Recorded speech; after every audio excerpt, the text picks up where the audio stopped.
Buonasera a tutti, io mi presento visto che non abbiamo avuto modo di incontrarci prima, sono Fabiola De Martino, sono vice sindaco a Tolmezzo e sono stata incaricata dal sindaco di portarvi non solo i suoi saluti ma anche di accogliervi per questo ultimo incontro del ciclo sui temi della sostenibilità che si sono tenuti qui a Tolmezzo.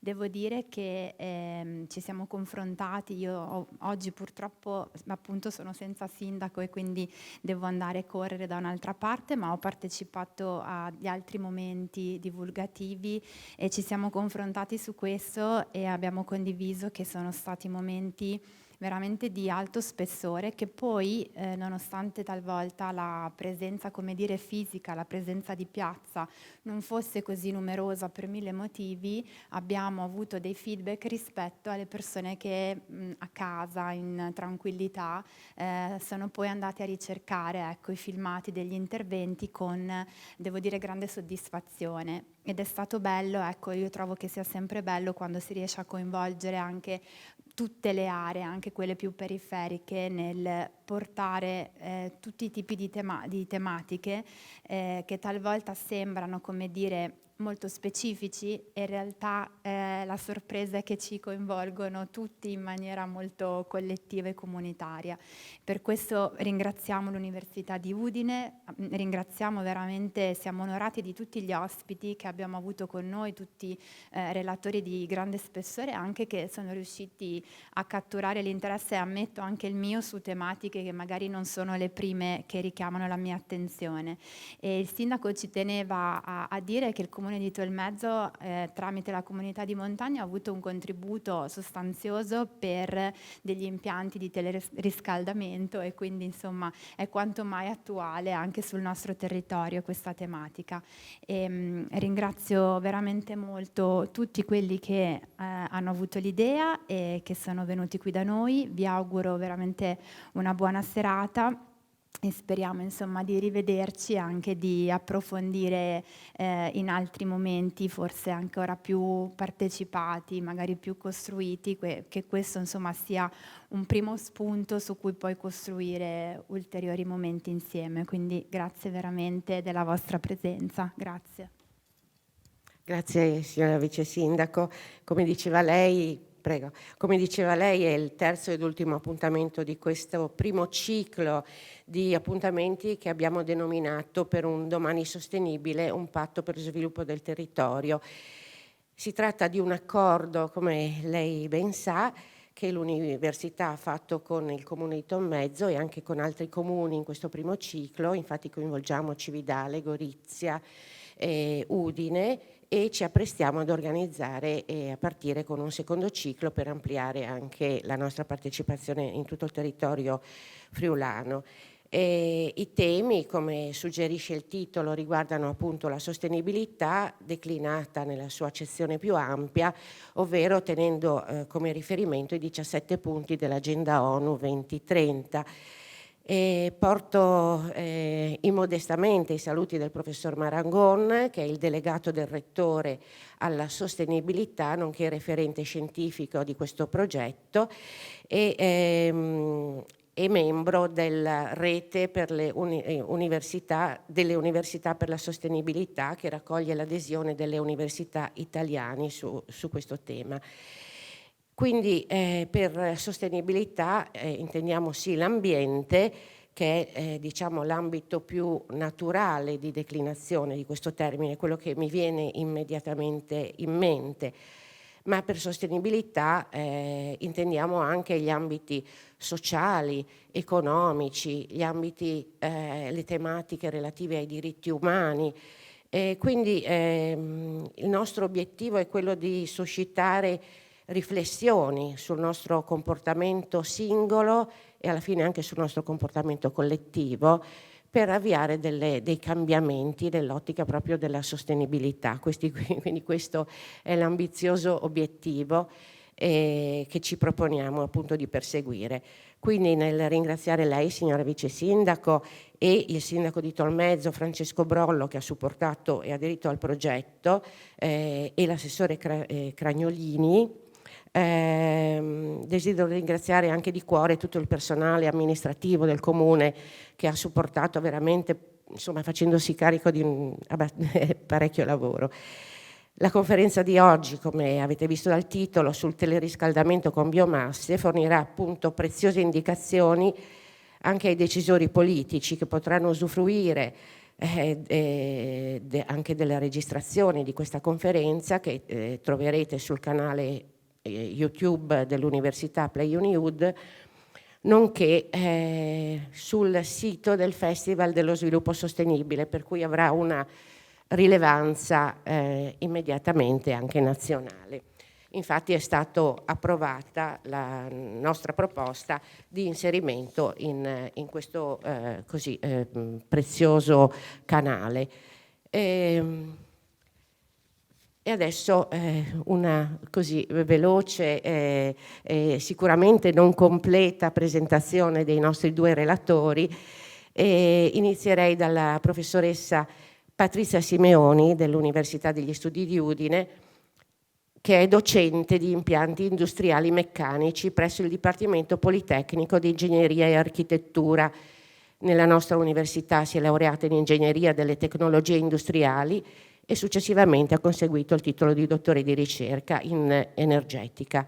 È membro del Senato accademico, è referente del rettore per l'energia e l'ambiente, nonché responsabile proprio del settore energia dell'università, anche nell'ambito della rete delle università per lo sviluppo sostenibile.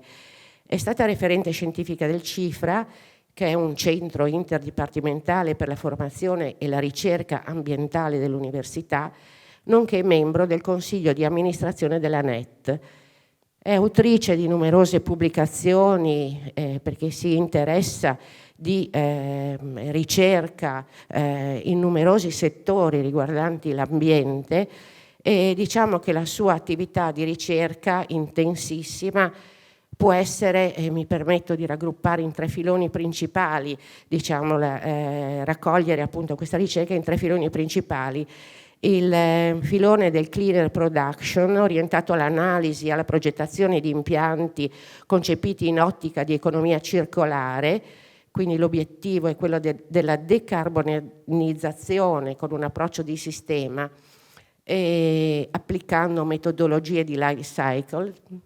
Il secondo filone, la logistica sostenibile e studi ubicazionali che riguardano la valutazione della sostenibilità nella progettazione delle catene logistiche mediante modelli integrati, di cui la professoressa sicuramente ci racconterà meglio di quanto io possa fare.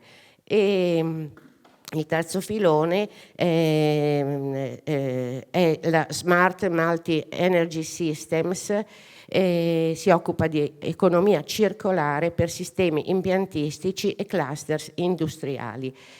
Sono tematiche di ricerca che riguardano lo sviluppo di modelli di supporto alle decisioni basati su analisi decisionali multicriterio.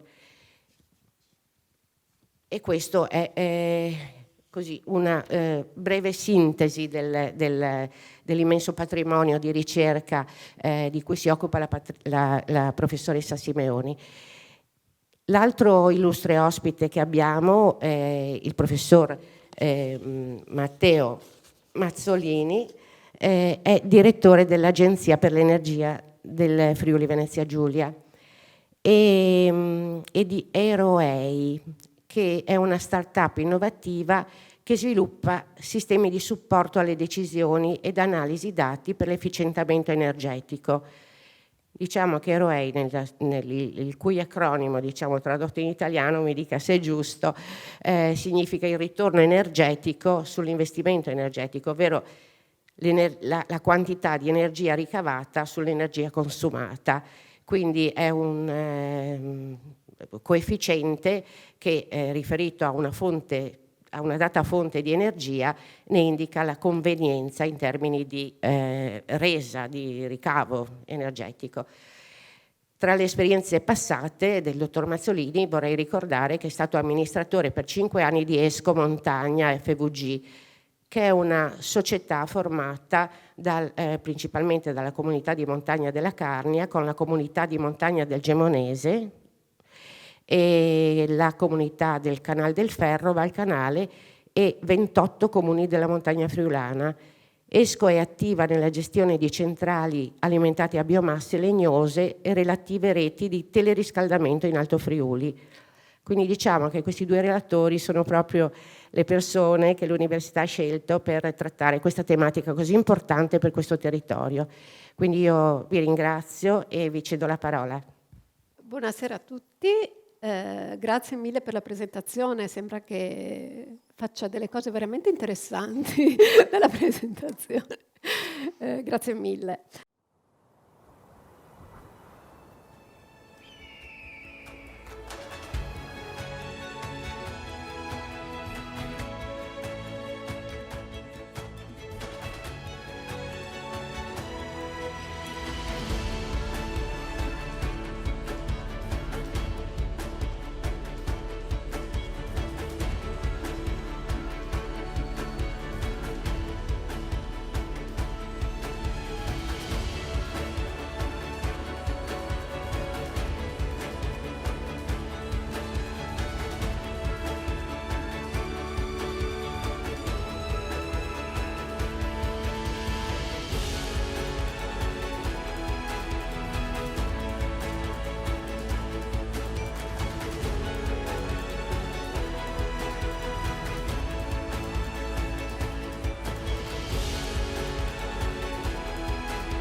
Domani sostenibile, un patto per lo sviluppo del territorio.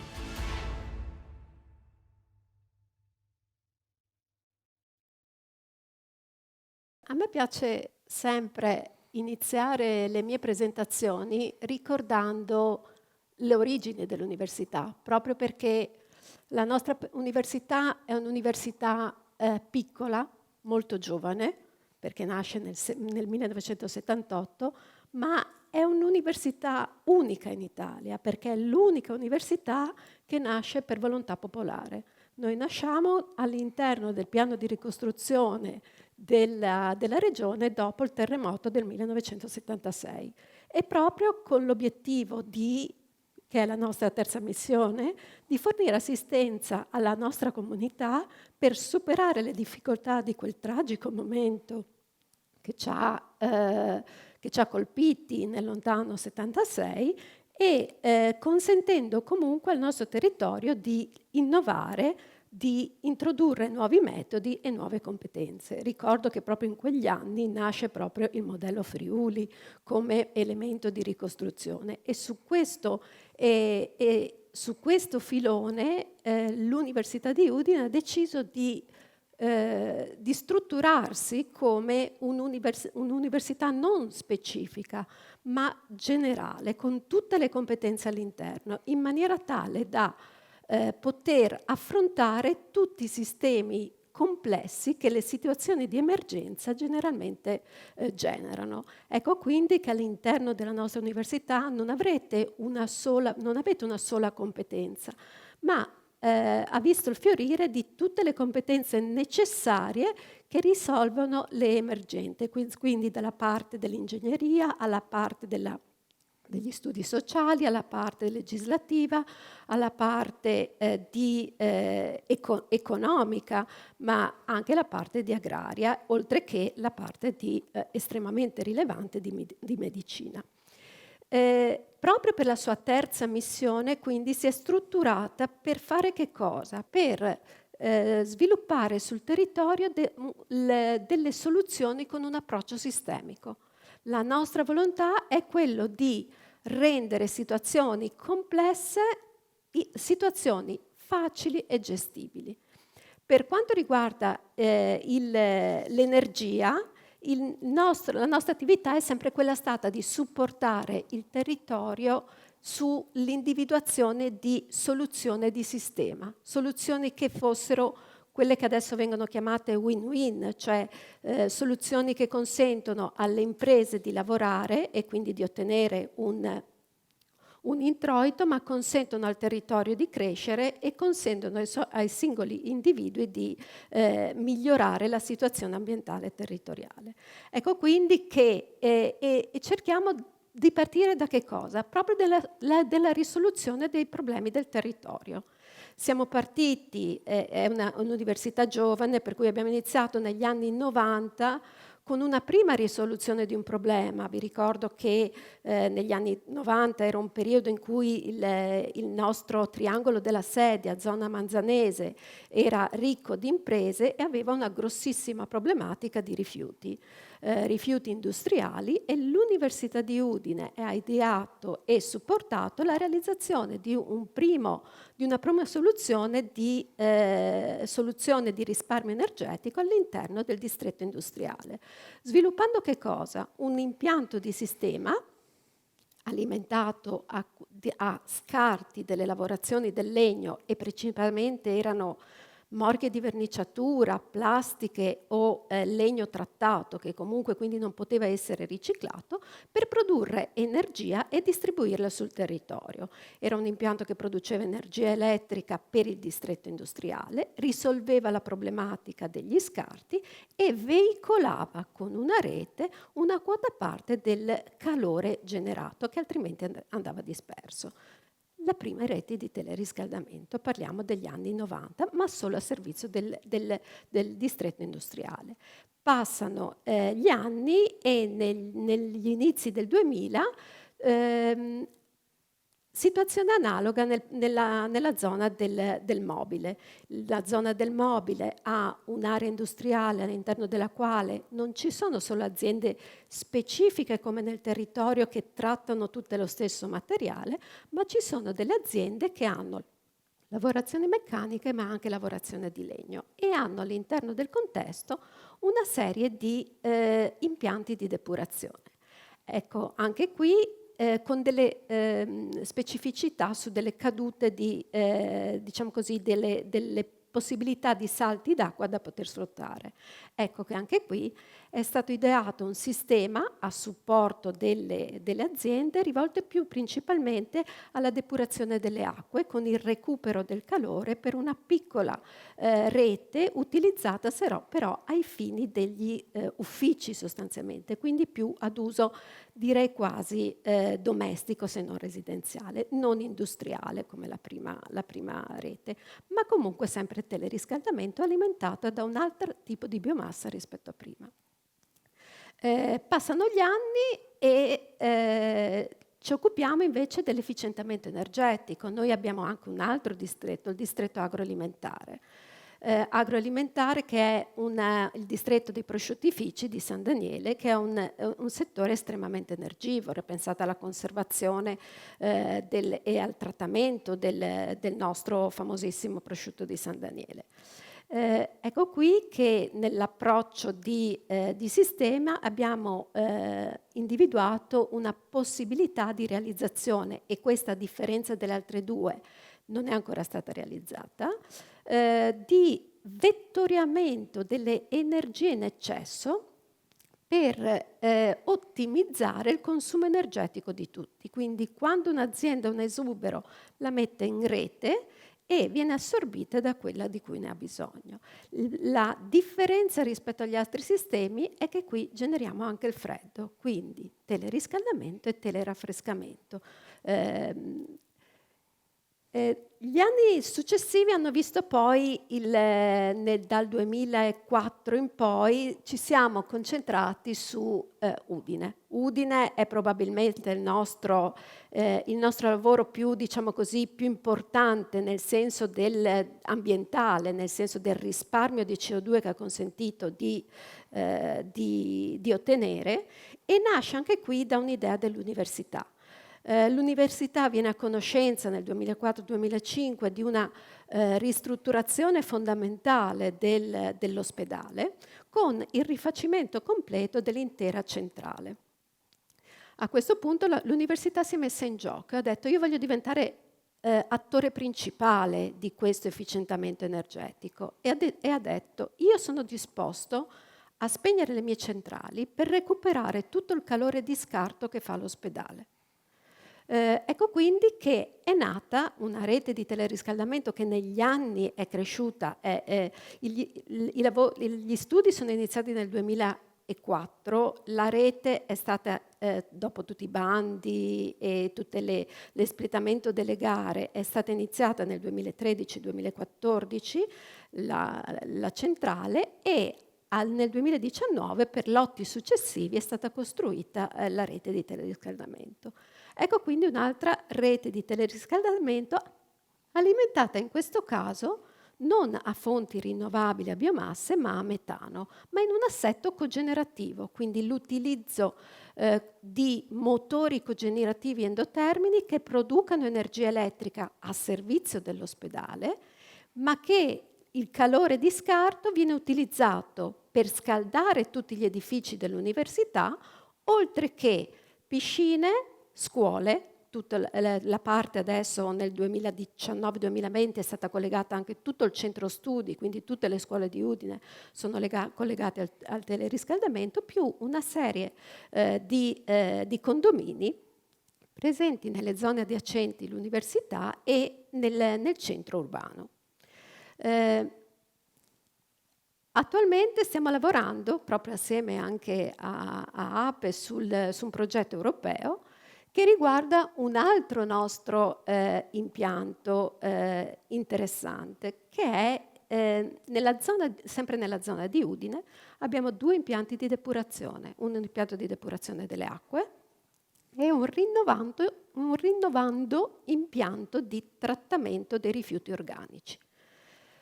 Questo impianto è stato ideato dall'Università di Udine per trattare il rifiuto organico e produrre, da un lato, un biogas che può essere utilizzato in motori per produrre energia elettrica che serve al funzionamento dell'impianto stesso, e calore che in parte viene utilizzato per il calore necessario per il funzionamento dell'impianto e in parte può essere veicolato e recuperato. Questo biogas che viene recuperato in quota parte invece viene trasformato in biometano.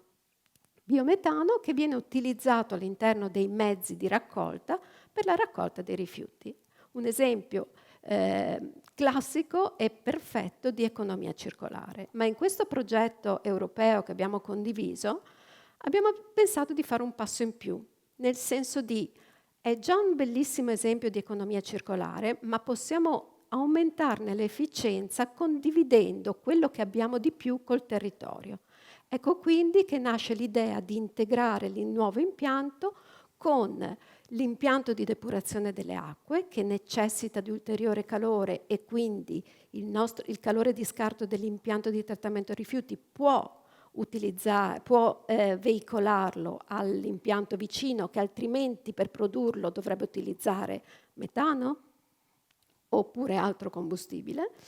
E essendoci ancora calore in esubero, l'idea è stata quella di veicolare questo calore al mercato ortofrutticolo per poi allocarlo e con macchine ad assorbimento produrre il freddo che serve per la conservazione dei cibi.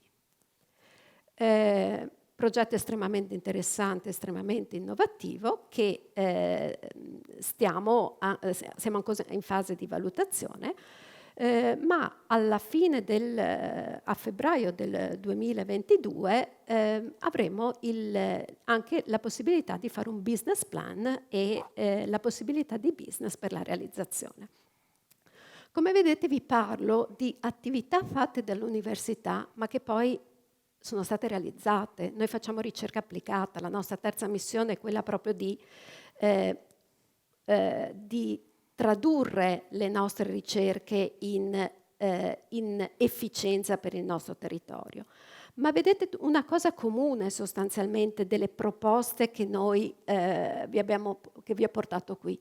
Sostanzialmente quello che cerchiamo di fare noi è sempre un supporto al territorio per incontrare le esigenze del territorio. Da una parte abbiamo le esigenze di una domanda di fabbisogno di energia e dall'altra la disponibilità di fonti che sono distribuite sul territorio, sono presenti e distribuite. E come faccio a metterle assieme? Attraverso un network, attraverso un teleriscaldamento, una tecnologia efficiente che mi consente di incontrare domanda ed offerta. Vi ho riportato quindi in questa slide un po' il perché del teleriscaldamento. L'avete visto in tutte le nostre rappresentazioni. È una tecnologia semplice alla fine, perché è un network, una rete di collegamento, ma che consente però di ottenere un merge tra domanda e offerta, consente di aumentare anche l'efficienza dei sistemi. Consente di utilizzare, avete visto le diverse applicazioni, fonti rinnovabili diverse. Siamo passati dai rifiuti industriali alla cogenerazione, quindi utilizzo del metano sì, ma con produzione contemporanea di energia elettrica e calore, quindi con un'efficienza maggiore. Siamo passati alle biomasse, siamo passati ai rifiuti organici, quindi la possibilità di integrare diversi combustibili e veicolare queste fonti e soprattutto che cosa abbiamo fatto? Abbiamo semplicemente unito le fonti presenti sul territorio. Non siamo andati a cercare delle fonti diverse, abbiamo analizzato il territorio e unito le fonti per collegarle la loro produzione al fabbisogno del territorio stesso. E questa è la forza del teleriscaldamento. La forza è consentire al network di allocare quello che c'è sul territorio nelle posizioni in cui vengono utilizzate. Negli anni avete visto anche negli esempi che vi ho portato. Il primo esempio era un semplicissimo e classico esempio di un impianto di teleriscaldamento alimentato da una centrale unica ad alta temperatura che veicolava questo calore all'interno delle aziende. Quindi una rete molto energeticamente anche dispendiosa, il fluido all'interno si muoveva a 200 gradi, 180 gradi, quindi ad alte temperature. E nel passare degli anni invece cosa abbiamo visto? Abbiamo visto delle integrazioni nelle reti, quindi l'utilizzo di metano ma con biomasse, con scarti aziendali, con l'utilizzo di biometano. Quindi le reti si sono man mano sviluppate abbassando la temperatura del fluido. Il fluido può adesso circolare a temperature molto più basse, quindi non viene veicolato più vapore, ma viene veicolata acqua calda, anche con vantaggi nella sicurezza del trasporto, e consente di integrare più fonti. Questa slide che ha prodotto Lund, un ricercatore finlandese nel 2018, è proprio un bellissimo esempio di come il teleriscaldamento ha di fatto consentito lo sviluppo, l'integrazione di quelli che vengono chiamati adesso multi-energy system, cioè sistemi multifonti, multi-energia per sopperire al fabbisogno delle utenze. Qual è il vantaggio effettivo del teleriscaldamento? Beh, l'abbiamo detto prima, cioè è il risparmio di energia primaria. Riesco a utilizzare un combustibile anche nobile, anche di fonte rinnovabile, di fonte tradizionale, scusate, tipo il metano, in motori cogenerativi con il recupero del calore, quindi aumentando l'efficienza di questo combustibile. Riesco a fare più energia di quella che farei con delle macchine separate, quindi una di produzione di calore e una di produzione di energia elettrica. Mi consente il recupero delle fonti presenti sul territorio, mi consente di trasformare veicolare il calore presente sul territorio, le energie rinnovabili. Consente utilizzando meno combustibile mi consente quindi di migliorare anche l'efficienza ambientale, la riduzione delle emissioni climalteranti, quindi la riduzione delle CO2, ma soprattutto l'utilizzo di questi sistemi un po' più centralizzati rispetto ai singoli sistemi delle singole realtà, degli singoli utilizzatori, consente che cosa? Di creare degli impianti un po' più di grande taglia, un po' più grandi, ma la realizzazione di impianti un po' più grandi consente di utilizzare macchine con efficienza maggiore, quindi una capacità di trasformazione maggiore della fonte energetica. Ma consente anche un'altra cosa, di poter monitorare meglio le emissioni al camino e di poterle abbattere. Un impianto più grande ha, diciamo così, la potenzialità per poter vedere al suo interno l'inserimento di un impianto di depurazione. Io faccio sempre l'esempio delle emissioni delle auto e delle emissioni del camino di un inceneritore. Perché le emissioni del camino dell'inceneritore sono più basse di quelle delle emissioni delle auto? Perché? Perché nel camino dell'inceneritore io posso mettere un impianto di depurazione che occupa spazio, ha bisogno di tanta superficie per abbattere le emissioni e quindi andare a emissioni molto più basse. Vi sfido ad attaccare lo stesso impianto alla vostra auto per avere le stesse emissioni. Ecco quindi che impianti di più grandi dimensioni ci consentono efficienze maggiori anche degli impianti di abbattimento, quindi miglior riduzione delle emissioni delle sostanze inquinanti, comprese soprattutto nel caso di biomasse legnose il particolato, le polveri.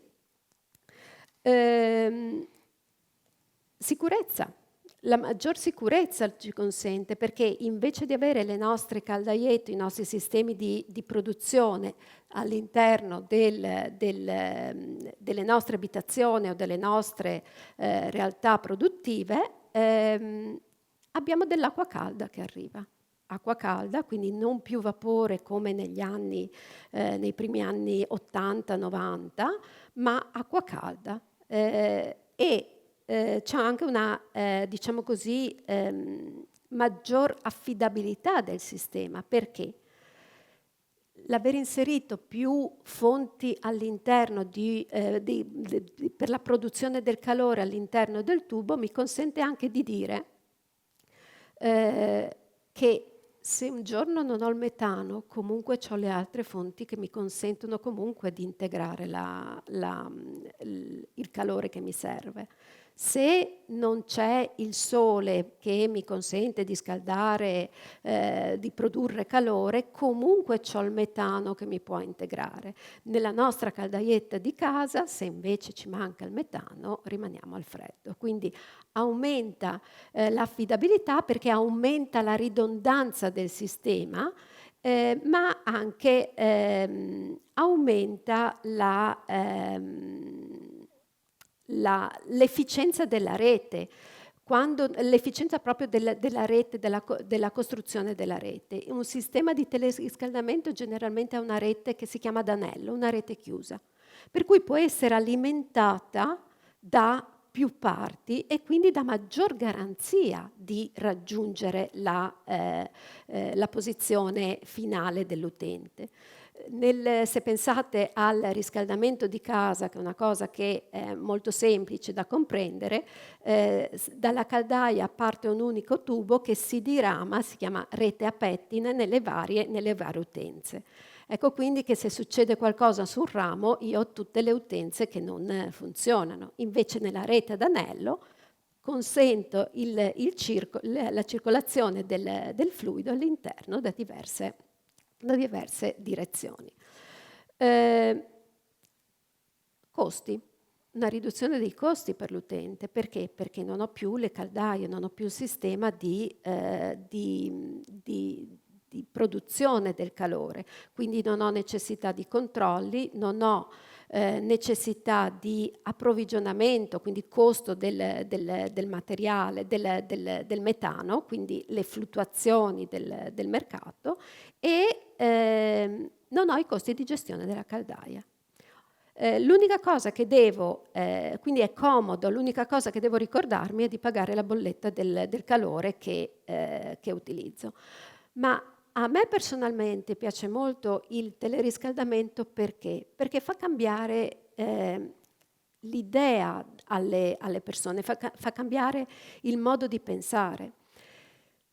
Lo stesso è un esempio che porto perché in università è successo la stessa cosa. Quando noi abbiamo adottato il sistema di teleriscaldamento, prima di adottarlo, il nostro sistema di pagamento del calore com'era? Pagavo il metano in base alle mie volumetrie, al quantitativo che consumavo. Va bene, la mia volumetria è quella, lo consumo. Passare al teleriscaldamento, che cosa vuol dire? Che io non pago più il metano, io pago il calore. Quindi sono incentivato io stesso, è una forma anche educativa secondo me, sono incentivato io stesso a risparmiare, perché se io lo gestisco bene a casa, utilizzo meno calore e pago di meno. Quindi l'efficientamento energetico diventa poi prioritario e diventa un mio vantaggio. Quindi sono io, come forma educativa, anche più spinto verso la sostenibilità e verso il risparmio energetico e verso proprio quelle che sono le tematiche e gli obiettivi che noi abbiamo da qui al 2030. Quindi possiamo essere protagonisti, come abbiamo fatto noi all'università, di questo cambiamento di mentalità e di questa necessità di ottenere una maggiore efficienza. Sicuramente ci sono anche degli svantaggi. È comunque un'infrastruttura e quindi, essendo un'infrastruttura, ha dei costi estremamente elevati e crea ovviamente dei disagi. C'è la necessità di escavazioni, ci sono necessità, ha dei costi fissi rilevanti. L'impianto con teleriscaldamento, dal 50 all'80% del costo dell'impianto sono costi fissi e sono costi di realizzazione della rete di distribuzione.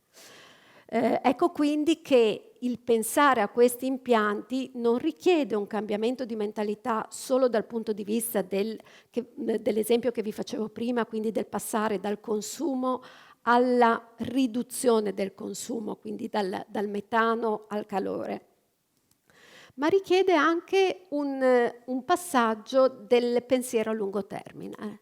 L'impianto che io vado a costruire non devo pensare che sia remunerativo il giorno dopo, ma devo pensare che sto costruendo qualcosa perché nel tempo diventi remunerativi e abbia, diciamo così, il suo ritorno dell'investimento. E quindi anche questo è necessario questo passo è necessario fare per introdurre il teleriscaldamento e la sostenibilità nella nostra vita quotidiana. E cioè il passare ad un'analisi non tanto dell'immediato, ma del ciclo di vita. Noi, quando parliamo di sostenibilità, non dobbiamo pensare a noi domani, ma dobbiamo pensare in un tempo più lungo. Gli obiettivi a che cosa ci sono stati dati? Al 2030, al 2050. Dobbiamo passare anche a questo cambiamento. La nostra ottica non è più l'ottica del domani, ma è l'ottica del lungo periodo. E questo anche negli investimenti. Non è l'investimento della caldaia da pagare in 5 mesi, da ripagare in 5 mesi, ma è un impianto che richiede degli investimenti, degli obblighi, diciamo così, di allacciamento perché è necessario ripagare l'investimento e quindi anche da questo punto di vista il teleriscaldamento da una parte potrebbe essere visto come un ritorno alla necessità degli impianti diciamo così, centralizzati con l'impossibilità di essere autonomi, in realtà consentono invece una maggiore autonomia e una maggior possibilità di contribuire alla riduzione, all'efficientamento energetico nelle modalità che dicevo prima. Altra problematica, ma dipende molto dalle fonti rinnovabili, soprattutto per le biomasse, l'altra problematica invece è legata al trasporto, alla reperibilità, allo stoccaggio delle materie prime. Nelle biomasse questa cosa è estremamente evidente, perché la biomassa deve essere raccolta, deve essere stoccata, non ce l'ho tutto l'anno, per cui nel momento in cui si realizzano impianti di questo genere, di teleriscaldamento biomassa, è necessaria un'attenta analisi, come vi ho fatto vedere prima, del territorio, delle disponibilità e delle integrazioni con le altre fonti.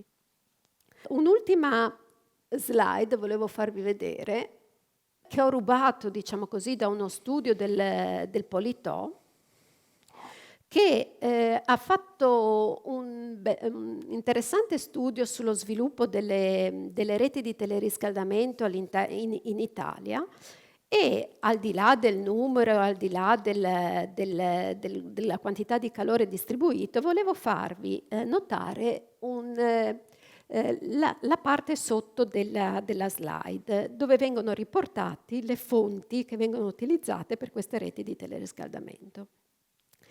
Se voi notate, tra tutte le fonti, tra le varie biomasse che vengono utilizzate, sì, abbiamo le classiche fonti rinnovabili, ma ce n'è una che è estremamente importante ed è anche quella più utilizzata, che è il calore di scarto di tutte le nostre attività umane, attività industriali. E questa è la fonte antropica generata da noi. Non siamo la natura, ma anche noi creiamo energia, e il teleriscaldamento ci consente di non sprecarla. Io vorrei lasciare adesso la parola a Matteo, che invece ci parla più di un aspetto applicativo del teleriscaldamento, che magari è anche più di interesse del territorio. Buonasera. Perché siamo partiti dalla biomassa qui in Carnia? Perché la biomassa, come diceva giustamente la professoressa Simeoni, è una risorsa locale, ce n'è molta. Quando parliamo di biomassa, in termini più semplici, parliamo di legno. Legno in tutte le sue accezioni, e ci tengo a specificare che a noi, per la trasformazione energetica, interessa soprattutto la parte finale dell'utilizzo del legno, gli scarti. Quindi non siamo qui a dire che vogliamo utilizzare l'intera pianta, quindi tagliare boschi per bruciarli, ma stiamo dicendo che nella filiera di produzione sappiamo che statisticamente circa un 20% di quello che viene sboscato è un prodotto, un sottoprodotto che non trova altra utilizzazione e quindi trova la sua valorizzazione migliore all'interno di quelli che sono gli impianti a biomassa, quindi la trasformazione energetica, e gli impianti, diciamo, alimentati a biomassa legnosa dal nostro punto di vista si prestano molto bene soprattutto per la produzione di calore, no? Da riscaldamento. In certe fasi, anche recenti della nostra storia, biomasse sono state largamente utilizzate anche per produrre elettricità, anche su larga scala. È logico che è possibile, soprattutto se utilizziamo assetti cogenerativi, quindi produciamo elettricità ma recuperiamo il calore. Utilizzare le biomasse per produrre solo l'elettricità è un po' più discutibile dal punto di vista dell'efficienza dell'intero processo. Quindi noi qui parliamo di biomasse vergini, quindi legno vergine, in particolare quella parte di legno che non trova altra utilizzazione nella filiera, e parliamo di impianti termici, quindi che producono calore. Dal punto di vista metodologico faccio questa premessa dovuta. Noi lavoriamo secondo un approccio che è stato sviluppato in Svizzera, si chiama QM, no? Sta per qualità, gestione della qualità, sostanzialmente, Hochzeitswerke, termine tedesco, sostanzialmente identifica gli impianti alimentati a legna che producono calore, no? Quindi abbiamo trasferito questo sistema in Italia, è stato fatto un lavoro non indifferente, anche perché tradurre dal tedesco argomenti così tecnici, devo dire, è stata veramente una grande sfida. Il lavoro è quasi completo e oggi abbiamo a disposizione questo strumento che raccoglie l'esperienza e la competenza dei colleghi svizzeri e austriaci maturata nell'arco degli ultimi 25 anni. Tra l'altro mi raccontavano che questo sistema nasce in Svizzera proprio a seguito di un evento come quello di Vaia, di 3 anni fa, perché anche loro a metà anni 90 hanno avuto eventi simili, hanno avuto il problema di avere grandi masse di biomassa da gestire in pochissimo tempo e quindi il governo svizzero ha deciso di favorire la costruzione di centrali che potessero impiegare questa biomassa. E così è nato, diciamo, un processo quasi irreversibile che ha portato alla nascita veramente di migliaia di centrali in Svizzera e conseguentemente anche loro, quando sono partiti, hanno fatto i classici errori, no? Di quando si impara a fare le cose, però hanno riflettuto sugli errori fatti, hanno cercato di codificarli all'interno di uno standard che oggi utilizzano per progettare impianti di generazione e reti di teleriscaldamento. 2 criteri importanti da ricordare quando parliamo di reti di teleriscaldamento alimentate da impianti a biomassa legnosa. Sono 2 concetti tecnici ma non difficili da comprendere. La prima è la densità di calore lineare, è un indicatore, no? Un indice di efficienza. Si ottiene dividendo sostanzialmente tutto il calore immesso in rete per la lunghezza di questa rete. Più questo valore è alto, meglio è. Ma c'è una soglia minima da raggiungere che sono questi 1000 kWh. La kilowattora non è tanto importante, è importante ricordarsi il 1000. Se invece di 1000 o 4000 è ancora meglio. Vuol dire che per ogni utenza di quella rete il consumo di energia è alto, no? E questo mi permette di prevedere che la sostenibilità economica di quell'investimento lì sarà realizzata. Un secondo indicatore importante sono le perdite nelle reti di distribuzione. È pura fisica, quando il calore si muove è difficile trattenerlo totalmente, qualcosa viene disperso nell'ambiente. Un obiettivo che oggi viene perseguito nella progettazione è limitare questa dispersione al 12%, no? È un obiettivo molto elevato, non facile da raggiungere, ma questa è poi efficienza energetica in pratica, no? Vuol dire che su 100 kWh che emetto in rete, per trasferirli da me, da dove li produco a dove li consumo, ne perdo solo 12 lungo il percorso.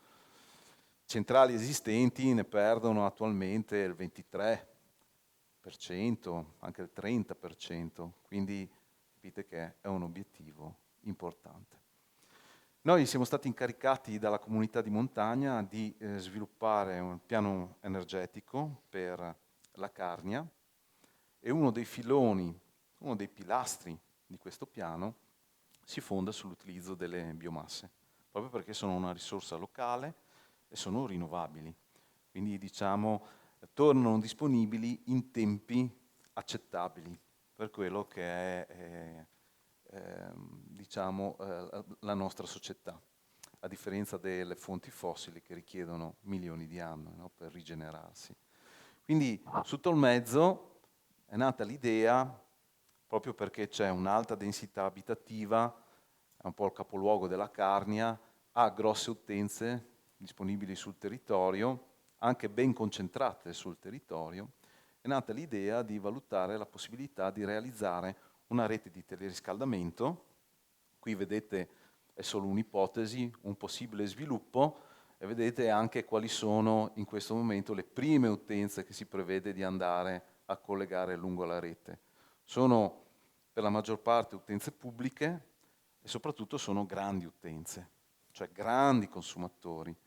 Evidenzio l'ospedale, no? Che gli ospedali, ne parlava anche la professoressa Simeoni, a Udine si è partiti dall'ospedale, anche lì, no? Che l'ospedale ha la caratteristica di avere un profilo della domanda di energia molto buono, no? Nel senso che è molto costante nel tempo, proprio per come funziona. Ma ci sono gli impianti sportivi, c'è la piscina, ci sono le scuole, no? Quindi qui vedete un po' elencato. Ma è logico che una delle domande a cui dobbiamo rispondere è quanta energia consumano queste utenze nell'arco dell'anno, ma anche capire quanta energia consumano nell'arco di ogni mese, se riuscissimo anche nell'arco di ogni giorno, cioè descrivere quello che è il profilo di consumo di ogni utenza, perché diventa molto importante per dimensionare la rete e gli impianti. Uno dei primi lavori che facciamo, andiamo a calcolare le distanze, no? Vedete qua, il mio collega si è divertito a misurare tutte queste aste e sommano a circa 2 chilometri di rete, no? Quindi con una rete di teleriscaldamento qui nel centro cittadino di 2 chilometri si potrebbero rifornire tutte queste utenze. E qui vedete un po' un'ipotesi di sviluppo della rete, no? Ecco, e qui nascono le prime domande, no? Prima di tutto, noi logicamente per una questione di semplificazione iniziale abbiamo individuato, come ho detto, le utenze più grosse e anche le utenze pubbliche, perché normalmente sono quelle che manifestano per prime l'intenzione di unirsi ad una iniziativa di questo tipo. Ma logicamente lungo quello sviluppo di rete lì ci sono tanti altri edifici, anche privati, grandi condomini, no, palazzi, che potrebbero essere utenze molto interessanti per la rete e potrebbero avere dei vantaggi significativi nell'unirsi all'iniziativa. Quindi uno dei lavori da fare è individuare tutti quegli edifici interessanti perché presentano alta domanda di energia, presentano profili di consumo stabili, questo è molto importante, no? Gli edifici pubblici rispondono logicamente a queste caratteristiche. Altro aspetto importante è ottenere dati affidabili sui consumi di energia, no? Soprattutto sulla domanda finale di calore, quindi quello che effettivamente viene consumato, l'utenza. Perché? Perché noi andiamo a lavorare su quel dato lì, sulla domanda finale di energia. E questo è stato un errore che molte volte è stato fatto in passato, no? Non si è lavorato sulla domanda di energia ma sulle potenze. E cosa ha generato questo? Ha generato una sovrastima di quella che era la domanda di energia perché è stata fatta un'assunzione, no? Se in quell'edificio ho quella potenza termica che mi lavora per circa 1800 ore l'anno, stimo che consumi così. La realtà ha sconfessato questo approccio, abbiamo visto che invece il dato di consumo energetico può differire anche in maniera significativa da queste assunzioni. Individuare il percorso ottimale tra le utenze principali. È logico che qui noi non è che ci possiamo muovere come vogliamo, dobbiamo muoverci normalmente lungo gli assi stradali e quindi si possono anche scegliere percorsi diversi con tutta una serie di problematiche. Quando si scava lungo le strade non è che si trova ghiaia, si trova di tutto sotto le strade, no? Si trovano i cavi della corrente, i tubi dell'acquedotto, quindi quelli che vengono chiamati sottoservizi. Sempre più spesso adesso li mettiamo sottoterra, va benissimo, però questo poi quando aggiungiamo qualcosa crea una complessità non trascurabile. E poi non dobbiamo dare per scontato che tutti quelli che incontriamo lungo il percorso di sviluppo della rete vogliano allacciarsi. Questo è anche un errore che è stato fatto molto spesso, siccome le reti, se sono ben fatte, sono efficienti e quindi portano a tutta una serie di vantaggi agli utenti, spesso si dà per scontato che io, man mano che sviluppo la rete, chiedo chi si vuole allacciare e sicuramente si allacceranno. Non è vero, soprattutto quando il concorrente in questo ragionamento è il metano, che è un combustibile fossile, ahimè, ma molto competitivo sul piano del prezzo finale e che tutto sommato ha portato tutta una serie di vantaggi, no? Adesso non è che è logico che il metano per noi in questo momento, essendo una fonte fossile, è un problema da gestire, ma negli anni '80, quando è stato infrastrutturato il territorio per trasportare e distribuire il metano, prima si andava a gasolio o a legna, è stato un grande salto in avanti, no? E alcuni di questi vantaggi tutt'oggi si mantengono: impianti semplici, costi di approvvigionamento accettabili, no? E tutto sommato una fonte che emette CO2, ma ad esempio non è particolarmente inquinante. Quindi la configurazione della rete, no? È logico che, questo l'ho già detto, diversi percorsi, ma più a lungo ad esempio il percorso, più, se ne parlava anche prima, aumentano i costi, no? Di materiale ma anche di posa, quindi di lavoro, e maggiori sono le perdite di distribuzione, quindi rendono l'impianto meno efficiente. Quindi la situazione ideale è avere meno tubo possibile in termini di estensione della rete e maggiore densità energetica possibile, cioè maggior numero di utenti concentrati all'interno di quell'area. Perché questo vuol dire che con pochi metri di tubo distribuisco tanta energia, quindi maggiore efficienza. E se la rete diventa molto lunga ho il problema dei pompaggi. L'acqua non si muove da sola, devo spingerla utilizzando delle pompe e le pompe funzionano di elettricità, l'elettricità ha un costo e non da sottovalutare su lunghezze di questo tipo, no? Quindi a Tolmezzo sono state fatte due ipotesi, siamo a un livello di prefattibilità, quindi ci stiamo semplicemente ragionando concettualmente, nulla è stato deciso. Uno prevede il riutilizzo di uno stabile a ovest di Tolmezzo, in località Vinadia, l'ex impianto di compostaggio, per capirci, che probabilmente conosci anche tu. E l'altra ipotesi invece prevede il riutilizzo di uno stabile a nord, nella zona artigianale nord di Tolmezzo, che è l'ex centro zonale Aste. Qui vedete lo sviluppo della prima ipotesi, questa è la località Vinadia, qui impianta, vedete, molto semplificato, quello che era il vecchio impianto di trattamento rifiuti, poi impianto di compostaggio della comunità di Montana. Questa è l'area sostanzialmente dove troviamo le utenze finali a Tolmezzo, da un punto di vista macro, e questo potrebbe essere un possibile percorso di sviluppo della tubazione dalla centrale di generazione al centro abitato. Perché abbiamo scelto questo percorso?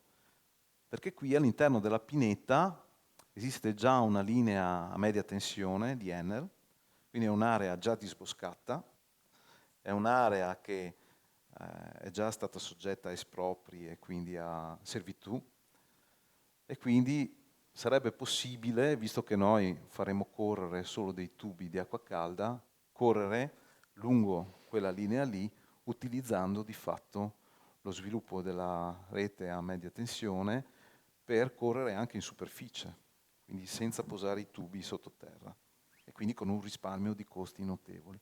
Inoltre quest'area permetterebbe di valutare l'integrazione di altre fonti, proprio come spiegava la professoressa, ad esempio un impianto solare termico per coprire i fabbisogni estivi di acqua calda sanitaria.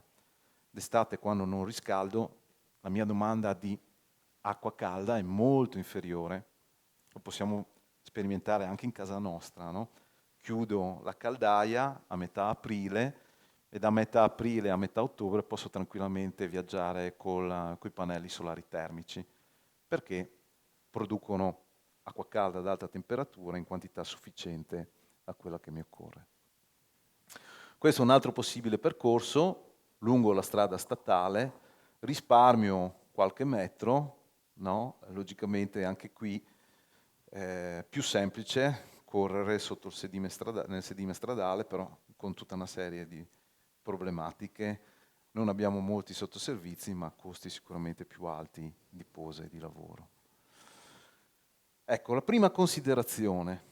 se ho uno sviluppo della lunghezza della rete di 2730 metri nelle condizioni peggiori, più 2000 metri che è la rete di distribuzione nell'area cittadina, avrei complessivamente una rete di teleriscaldamento di circa poco meno di 5000 metri di sviluppo. Okay? Se noi prendessimo solo il ramo iniziale, cioè quello colorato in rosso, vi ho detto che c'è questa soglia, no?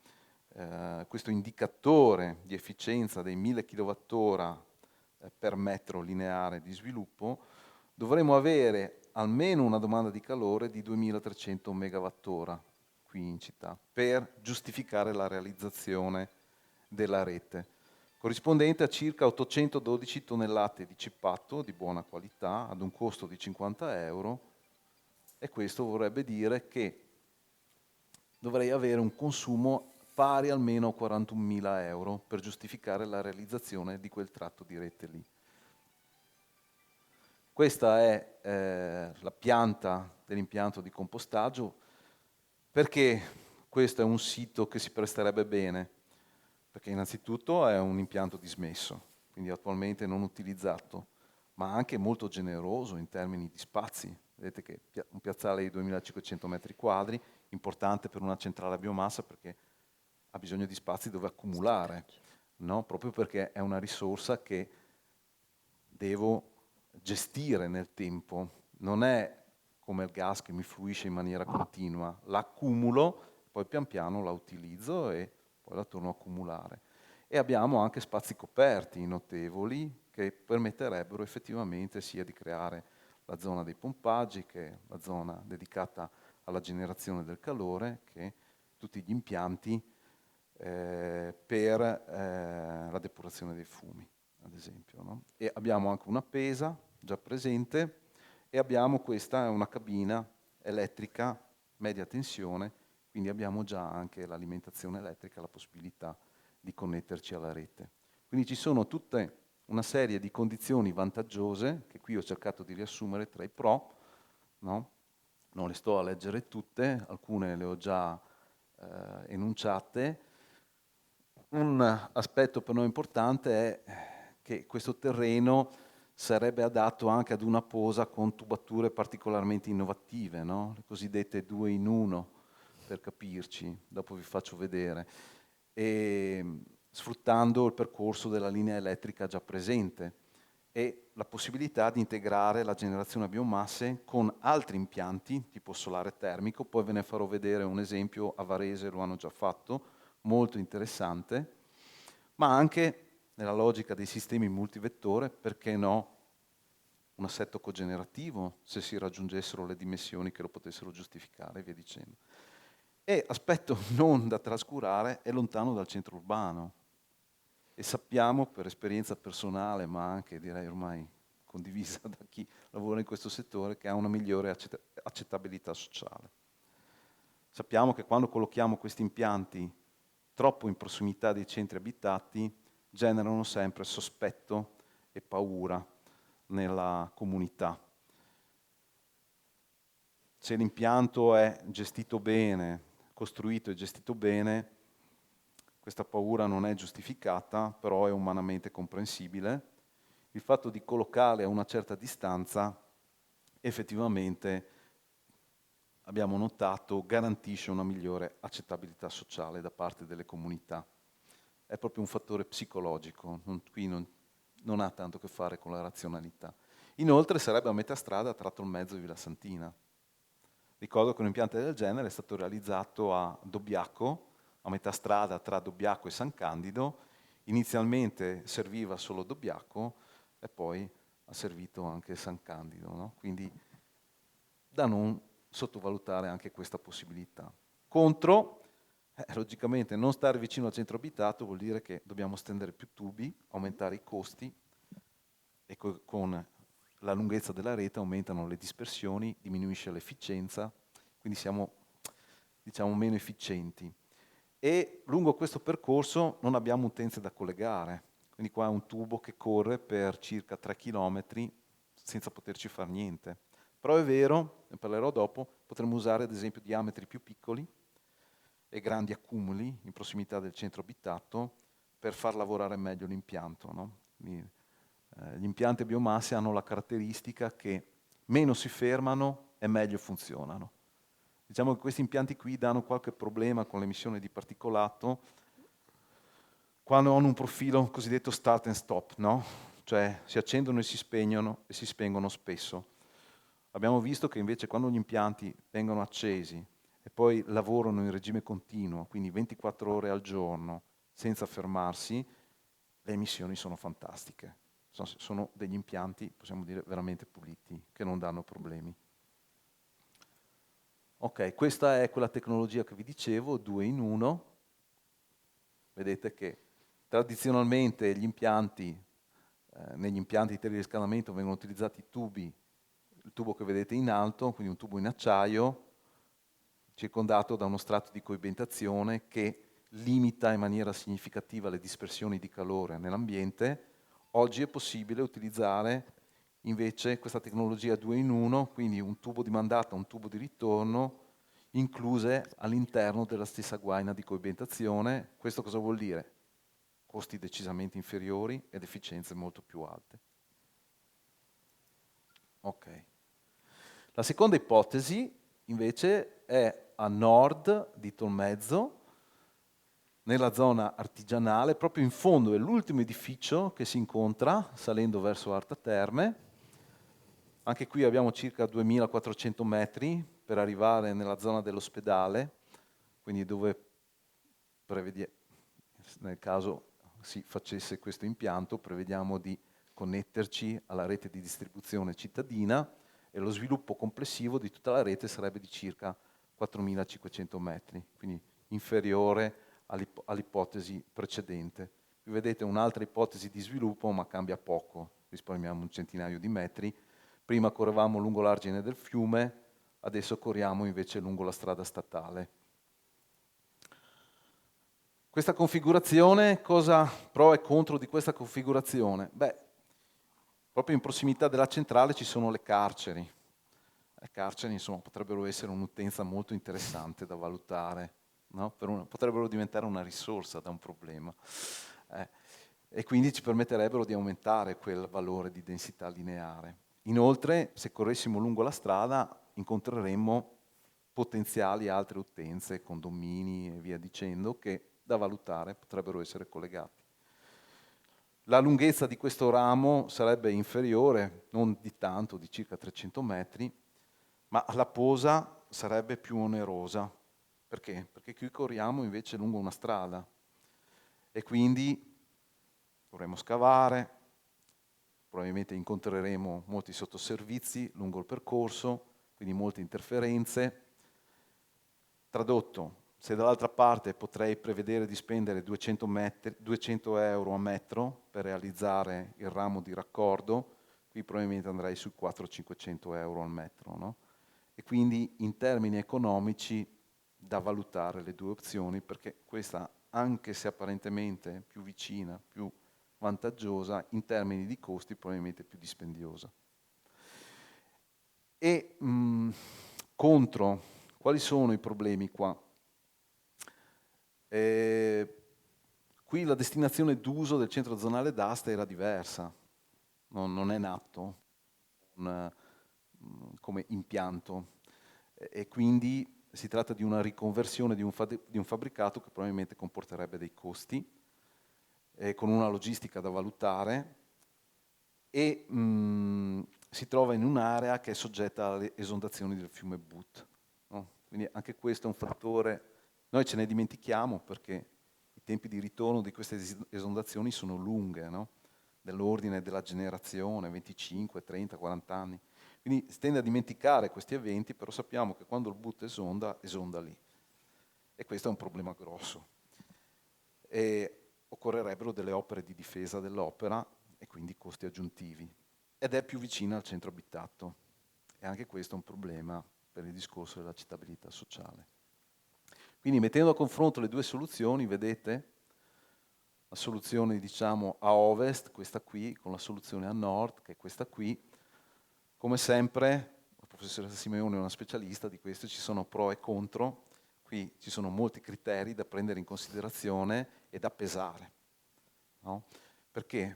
Perché non è semplice dire qual è la configurazione migliore, bisogna farlo in maniera scientifica, razionale. Oggi esistono strumenti, sono stati sviluppati tra l'altro dall'Università di Trieste, che l'Università di Udine utilizza in maniera molto professionale, che ci aiutano a discriminare dentro queste scelte in maniera razionale e scientifica, no? Quindi non sulla base dell'intuito, ma sulla base di calcoli matematici e di un raffronto che prende in considerazione più criteri, ma con degli obiettivi che sono garantire la sostenibilità economica dell'investimento, garantire la compatibilità ambientale dell'impianto, che è quello che interessa la gente. Non è che venite a rovinarmi la qualità dell'aria, no, con questo impianto. Questa preoccupazione è umana, no? E garantire che sia un impianto che dal punto di vista energetico funziona bene, cioè efficiente, quindi che veicola maggiore energia possibile con le minori dispersioni possibili. Ok, mi avvio alla fine. Quindi le valutazioni conclusive che si stanno facendo a Tolmezzo in questo momento è, innanzitutto, quali delle due configurazioni sia la migliore, anche dal punto di vista, insomma, non nascondiamocelo, della redditività, no? Questo è un investimento importante ed è logico che è un investimento che si deve ripagare, anche dal punto di vista economico, se no non ha senso. No? Dobbiamo cercare di massimizzare la domanda finale di energia, questo lo sappiamo, no? Quindi dobbiamo raccogliere il maggior numero di utenze possibili da allacciare nel centro abitato per densificare la rete, perché sappiamo che maggiore è questa domanda di energia, più concentrata è, più la rete diventa efficiente e più sarà sostenibile anche economicamente. Occorre valutare la possibilità di fornire calore alle carceri, no? Questo è un aspetto da valutare anche perché le carceri sono gestite dal Ministero, quindi un'interlocuzione non semplice da non dare per scontata. No? Un aspetto interessante è legato alla presenza dell'ospedale. Gli impianti dell'ospedale sono stati riqualificati nel 2015, quindi oggi, vi ricordo che fino al 2015 l'ospedale andava a olio combustibile.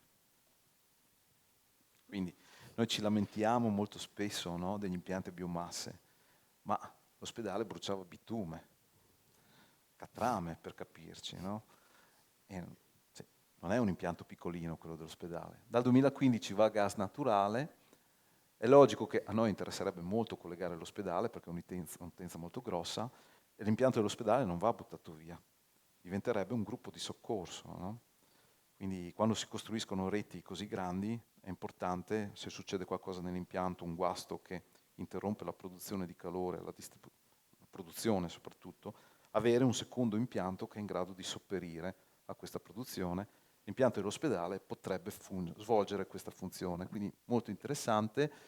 Potrebbe eventualmente anche fare acqua calda sanitaria d'estate, se decidiamo di non andare a biomasse.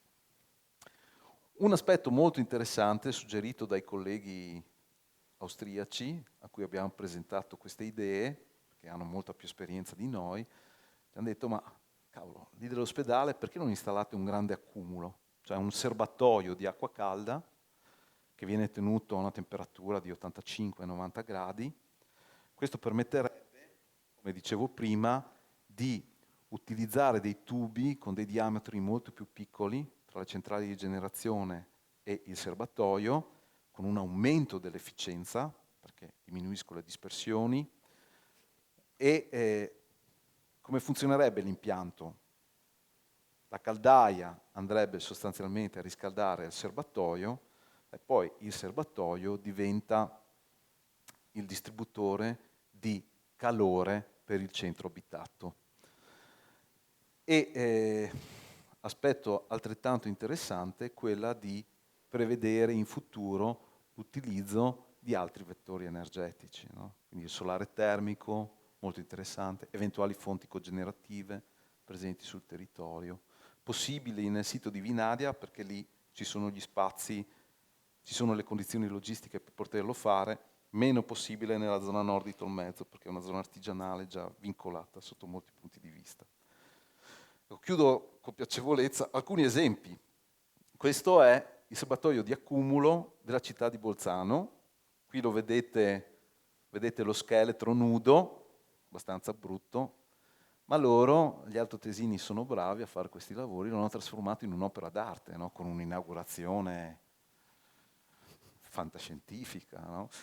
È tutto a luci LED, le bolle che si illuminano dal basso verso l'alto richiamano, no? Il movimento delle bolle di vapore dal fondo di una pentola verso l'alto. Insomma, piacevole. Di notte c'è tutto un gioco di luci.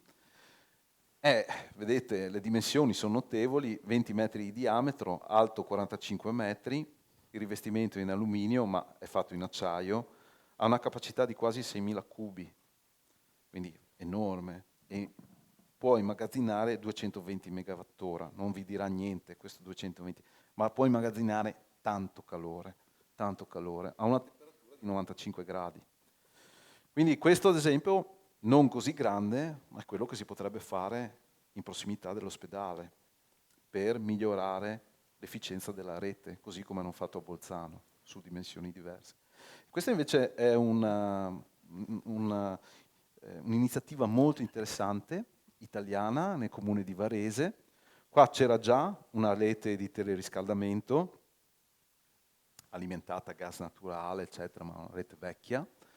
Avevano il problema che logicamente d'estate i consumi calano molto perché non si riscalda, sostanzialmente la gente preleva il calore solo per fare acqua calda sanitaria, no? Per lavarsi, per la cucina, eccetera. E quindi hanno pensato, perché non produciamo questa acqua con solare termico? Avevano in prossimità della centrale degli spazi, così come ci sono in Vinadia.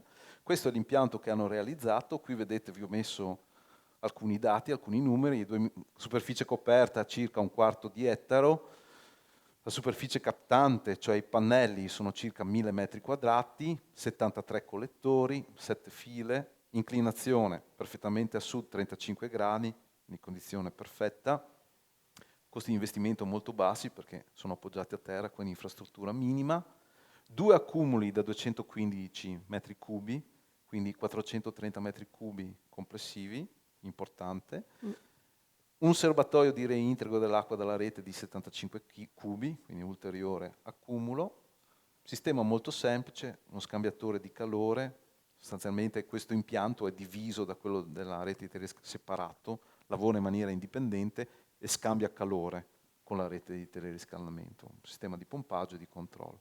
Costato circa 400.000 euro, produce circa 450 megawattora. Pensate che all'anno il serbatoio di Bolzano ne tiene 220 megawattora, no? Quindi sostanzialmente con un riempimento, uno svuotamento, tiene tutta l'energia prodotta da questo impianto qua. È a una temperatura in uscita di 90 gradi, evita la produzione di CO2 per circa 108 tonnellate l'anno. No? Ecco, questo è un altro visto da terra, lo stesso impianto, vedete, semplice, collettori molto semplici, piani, quindi collettori che costano molto poco. Parlando con i colleghi tedeschi, ad esempio, gli abbiamo chiesto, ma perché prediligete questo collettore che è molto vecchio, tutto sommato anche non tanto efficiente? Perché è molto affidabile, costa poco, non si guasta mai, ha durate fantastiche e oggi è veramente affidabile. Quindi con costi molto bassi ho un impianto che potenzialmente mi può durare anche 3 decenni. E questo è un altro esempio, invece questo in Baden-Württemberg, lo abbiamo visto 2 anni fa, uno degli ultimi viaggi che siamo riusciti a fare prima del Covid. Questo è un impianto, quello che vedete dietro, questo qua dove vedete il camino, è un impianto a biomassa. Qui hanno integrato in parte direttamente sull'edificio dell'impianto, questi sono collettori sottovuoto invece, vuol dire che riescono a captare e trasformare molta più energia solare, hanno rendimenti molto più alti e una parte sono stati posati anche a terra e anche qui fanno l'acqua calda sanitaria d'estate quasi totalmente con l'impianto solare termico. Siamo in Germania, quindi irraggiamenti inferiori a quelli che potremmo avere qui in Italia, dove abbiamo condizioni decisamente migliori dal punto di vista dell'utilizzo del sole. Ecco, quindi questa è un po' Quello che si sta pensando, nulla è stato deciso, voglio precisarlo, sono ipotesi al vaglio logicamente della comunità montana.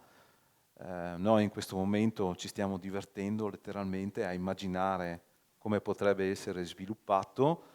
Sappiamo che ci sono tanti aspetti che devono essere presi in considerazione e magari dopo di noi si innesterà su questo lavoro il Politecnico di Udine, che sono degli specialisti invece a entrare nei dettagli, no? Come pesare tutti questi criteri. E è un lavoro molto importante in questa fase perché logicamente credo che i futuri investimenti debbano essere investimenti che dal punto di vista ambientale non vanno a peggiorare la qualità della vita per chi vive qui, che ha la fortuna di vivere insomma, in una vallata alpina ancora bella. Devono essere comunque investimenti che dal punto di vista economico si giustificano, quindi si ripagano. E quindi effettivamente è importante fare tutte queste valutazioni prima e non in corso o dopo. L'università lo ha detto, oggi esistono gli strumenti per farlo e quindi è importante magari spendere un po' più di tempo prima di partire e poi avere invece un percorso più lineare.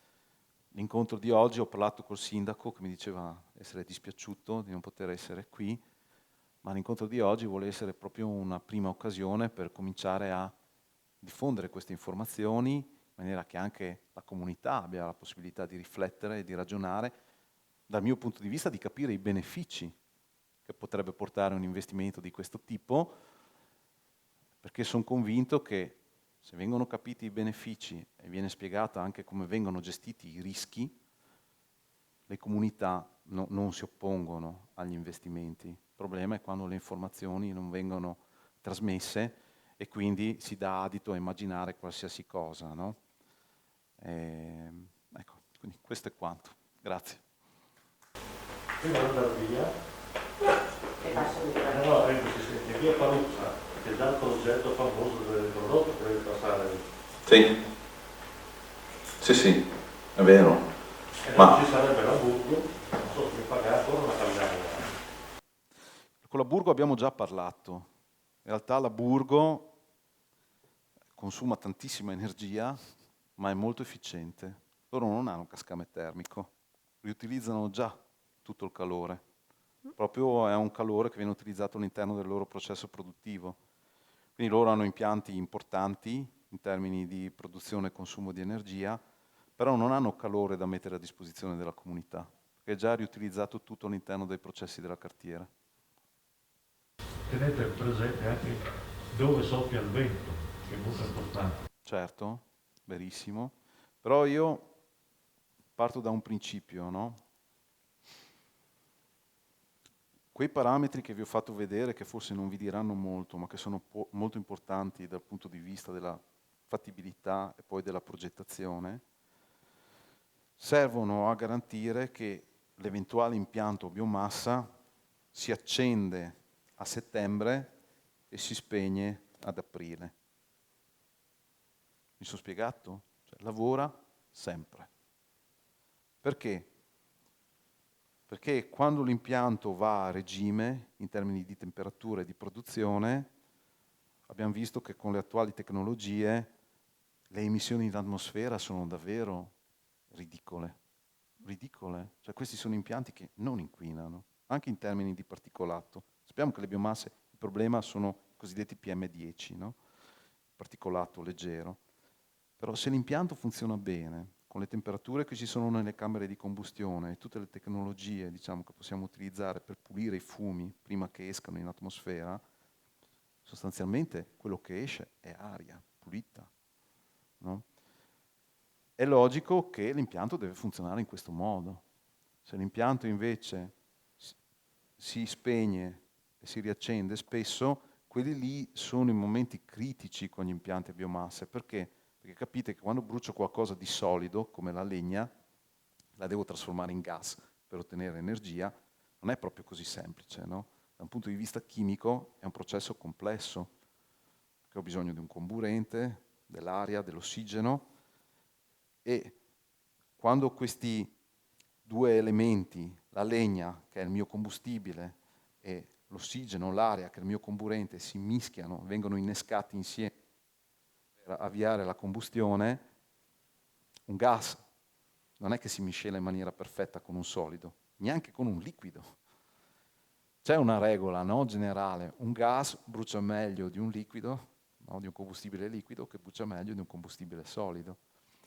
Quindi quella lì è la fase problematica dal punto di vista della combustione delle biomasse. Quando comincio a bruciarle, perché non ho le temperature ideali in camera di combustione, quindi si generano idrocarburi incombusti, si chiamano cosiddetti PM10, che sono un inquinante? Sì, sono un inquinante, sono un problema. Però se mi succede una volta all'anno, quando l'accendo a settembre, è un problema molto limitato e puntuale, che posso tranquillamente sopportare, anche perché, ne parlavamo con i colleghi dell'ARPA, cioè qua in Carnia, ma in tutto il Friuli, è un problema di tutto il Friuli. Cioè, tutte le famiglie hanno lo spolert, tutte le famiglie hanno lo spolert e bruciano tradizionalmente legna nello spolert. Allora è logico che il singolo spolert è, dal punto di vista puntuale, un'emissione trascurabile. Ma prendiamo una cittadina come Tolmezzo, dove potrei avere 1000 spolert accesi contemporaneamente, specialmente nelle stagioni di transizione come l'autunno, no? Quando classicamente si fa fuoco, non so, dalle 5 di sera alle 8, no? Per dare la bruciata che scalda la casa e basta. Non è, se voi guardate i camini delle case, insomma, spesso il fumo che esce è bello grigio, qualche volta anche nero. Vuol dire che c'è tanto materiale in combusto lì, tanto materiale in combusto. Io sono di Villa Santina, una frazione di Villa Santina, originario, e mi ricordo che quando arriva l'autunno e tutti cominciano a accendere gli spolert, proprio cambia l'odore dell'aria. Si sente un odore diverso, anche piacevole, perché ha accompagnato la nostra infanzia. Però è quello lì, cioè, la somma di tutte quelle piccole emissioni lì dovrebbe farci riflettere, perché non è trascurabile. Quindi, diceva la professoressa prima, un impianto grande permette di utilizzare oggi tecnologie che garantiscono performance migliori, anche e soprattutto dal punto di vista ambientale. Intanto mi fa piacere sentire questa ipotesi concreta, no? Perché io credo, insomma, su queste cose ci ho anche lavorato, qualcosa abbiamo fatto, anche nel comune di cui prima ero sindaco, ci abbiamo creduto, però Tolmezzo è sempre stata, cioè, almeno per quanto mi riguarda, il mio punto in questo campo, un punto di riferimento, cioè una cittadina che ha un consumo energetico di questo tipo. Penso, è ovvio, l'ospedale, il centro studi, cioè già lì abbiamo una densità di consumo energetico che con tutto quello che si sente, cambiamenti climatici, combustibili, insomma, verrebbe naturale dire, beh, insomma, a Tolmezzo bisogna fare qualcosa, quindi mi fa piacere che se ne parli. Detto questo, io volevo capire se questo è un progetto, è un'idea che così, appunto, di prefattibilità, diceva Matteo, ma c'è un'ipotesi progettuale concreta di effettivamente riuscire poi ad avviare un percorso che porti a una fattibilità di questa idea? E credo di sì, perché insomma il mondo, no, l'Europa sta andando da questa parte, per cui credo di sì. E quindi a questo volevo chiedere se si sta valutando di affiancare al progetto anche una valutazione di tipo di quello che succede a monte, no? Sto parlando della filiera di produzione, no? Della materia prima, cioè del legname, perché questo è un aspetto, credo, che debba essere affrontato. sto pensando all'approvvigionamento e da un punto di vista delle quantità, sinceramente non credo, anzi sono sicuro che non abbiamo grossi problemi di approvvigionamento. Il problema potrebbe essere l'organizzazione di questo tipo di attività e l'aspetto anche logistico. Sto pensando meccanizzazione, trasporti, stoccaggio, perché sono aspetti che insomma richiedono un coordinamento e una filiera che funzioni, perché il rischio è di dover poi acquistare il prodotto fuori area, fuori territorio. Presumibilmente, adesso non so le politiche dell'Austria, adesso sono cambiate recentemente in materia di legname, ma insomma l'Austria è il nostro evidentemente punto di riferimento in questo settore. Per cui anche questo aspetto credo, anche perché poi la cittadinanza, il cittadino lo chiede, ma abbiamo tutta questa quantità, abbiamo le imprese per produrla, abbiamo la logistica, i trasporti, come dicevo prima, per sostenere l'impianto. Per cui volevo chiedere se c'era anche una valutazione sull'aspetto di monte, perché è una considerazione anche di natura, non lo so, politica, ma non nel senso di proprio come scelte, no? Perché Matteo diceva che il metano è un competitor forte, no? In questo, però il metano noi dobbiamo comprarlo da Putin, come prima e come ancora comperiamo il petrolio, no? Dai paesi arabi. Invece qui abbiamo questa risorsa, la materia prima qui c'è e quindi io credo si debba fare tutti gli sforzi possibili, magari pagandolo un po' di più, ma far sì che la materia prima che abbiamo entri nel circuito, perché questa crea un indotto economico evidentissimo, anziché appunto andare ad acquistare forse più facile, anzi sicuramente più facile, però se vogliamo parlare anche di un progetto che può dare una prospettiva di sviluppo a un territorio utilizzando una risorsa che il territorio ha, credo che questo aspetto non possa non essere considerato. Volevo chiedere se, ma immagino di sì, insomma.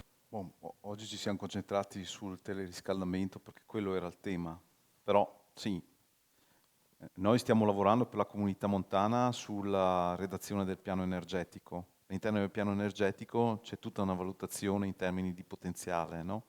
Del territorio, potenziale di produzione di biomasse adatte alla trasformazione energetica. Perché richiamo quello che ho detto prima, ma tu lo sai bene, non è che tutto quello che viene sboscato deve essere bruciato, no? Qui lo ribadisco ancora una volta, non stiamo dicendo tagliamo i boschi per bruciarli, stiamo dicendo tagliamo i boschi, dividiamo gli assortimenti, valorizziamoli al meglio possibile, quindi il legname da costruzione andrà nelle case, no? O in sottoprodotti, serramenti, eccetera.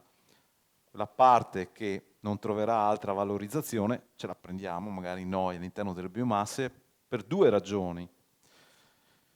Primo, perché qui in Carnia avremo la possibilità di farlo in filiera corta, quindi trasportando per brevi tratti questo materiale. E sappiamo che il trasporto è uno dei problemi, perché il trasporto lo facciamo con fonti fossili.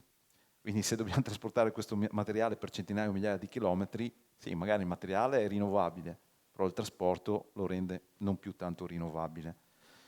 E l'altro perché generiamo circuiti economici locali, quindi quello che dicevi tu, cerchiamo di tenere il valore aggiunto qui sul territorio, no? Invece quando compriamo gas naturale o petrolio stiamo trasferendo ricchezza altrove.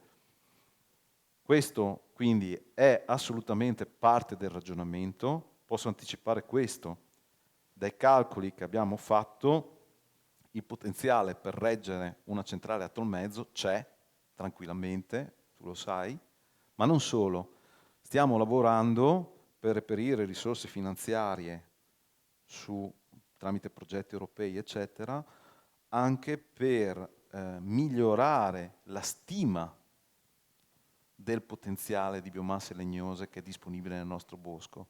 Oggi esistono tecnologie di rilevazione laser dei boschi che permetterebbero di effettivamente risolvere il grande problema della frammentarietà della proprietà, per cui molto bosco, soprattutto quello privato, semplicemente è dimenticato perché è troppo piccolo e nella testa delle nostre generazioni non c'è convenienza economica nell'utilizzarlo perché ci siamo allontanati da quel modello lì. Ma in Austria hanno lo stesso problema, anche in Austria stanno facendo gli stessi ragionamenti. Questo permetterà di stimare meglio il potenziale e anche il valore economico. I boschi comunali, grosso modo, anche in modo abbastanza raffinato, sappiamo quello che c'è, quello che cresce. Dei boschi privati sappiamo molto meno, per cui è importante questo intervento di conoscenza, ma io per la mia esperienza posso dire che lì, soprattutto lì, c'è la maggior quantità di prodotto da utilizzare in questi impianti. Sono d'accordo. Sono boschi di neoformazione, boschi cresciuti negli ultimi 40-50 anni in seguito all'abbandono, e quindi lì il prodotto è effettivamente adatto a questo tipo di attività. Anzi, facendo un intervento creiamo le condizioni per migliorare quelle superfici boscate che sono nate in modo spontaneo negli ultimi 40, 50, 30 anni. Quindi l'aspetto del bosco privato è ancora più importante. Lì ci sono alcune iniziative che stanno avanzando, siamo fiduciosi che saranno esperienze positive, è una sfida, tu lo sai, no? Coinvolgere migliaia di proprietari privati, piccoli proprietari, insomma, non è uno scherzo. In quest'ottica non ricordo il nome del progetto perché ormai sono passati un po' di anni, ma tra il 2013 e il 2015 abbiamo sviluppato nell'Università di Udine uno studio proprio su questo aspetto, cioè l'idea di sfruttamento della biomassa locale, soprattutto ad uso di combustibile, valutando solo la catena di approvvigionamento e individuando cosa sostanzialmente? Il prezzo che si poteva fornire al privato in maniera tale da consentire a lui una remunerazione e spingerlo a favorire il recupero del materiale. Era stata fatta una bellissima mappatura ad opera dei miei colleghi del DIFORA, del Dipartimento di Agraria, proprio in parcella per parcella, individuando le tipologie proprio di produzione e le proprietà. In maniera tale abbiamo poi improntato un sistema di simulazione proprio di un multicriterio per individuare quale potesse essere il prezzo che poteva far generare una filiera locale. Interessante e assolutamente condivisibile la sua visione di partire da questo, cioè dalla logistica di conferimento prima di pensare l'impianto. Anche perché le modalità di gestione della filiera incidono anche sulle modalità di stoccaggio, sulle miglior modalità di trasporto, quindi sull'efficientamento dell'intero sistema a bocca di forno sostanzialmente, no? Per cui assolutamente importante, assolutamente rilevante, e ritengo che ci siano, dai risultati di quello studio, ci siano tutti gli estremi per poter procedere in una filiera di questo genere a livello locale, sia dal punto di vista dell'utilizzo, perché vedendo i numeri che mostrava Matteo, tutto parte dall'esigenza dell'utenza. Le utenze e la distribuzione dei carichi all'interno delle utenze considerati sono tali da consentire, da pensare a un impianto che sia economicamente sostenibile.